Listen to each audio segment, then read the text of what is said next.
اسمع بقى، اللي هتحضره دلوقتي قصة حقيقية بس متتبلة بكوميديا فريش.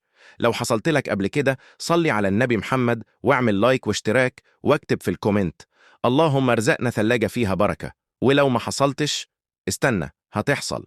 النهاردة صحيت جعان جدا، قلبي بيقول لي في كفتة متخبية في التلاجة. رحت أفتح التلاجة بسرية، لقيت بابها مفتوح نص فتحة وكأنها بتقول لي اتفضل بس متزودهاش. دخلت بدراع واحد، طلعت الكفتة، حطيتها في طبق، دخلت أسخنها، رجعت لقيت التلاجة مقفولة بالمفتاح. أيوة، ماما كانت صحية وقررت تعاقبني على السرقة المنظمة اللي بعملها يوميا. ببص لماما، قالت لي أنا كنت سايبة الطبق ده لأبوكي. قلت لها بس أنا جعان أكتر منه. قالت لي جعان؟ روح اشرب مية وتخيلها شربة. وأنا بتخانق، الكلب بتاع الجيران دخل المطبخ، خطف الكفتة وخرج يجري.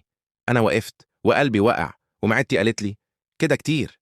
رجعت الأوضة وأنا حزين، فتحت التليفون، لقيت فيديو منتشر لكلبي وهو بياكل الكفتة، والكلام عليه أطيب كلب في المنطقة بيعرف يختار.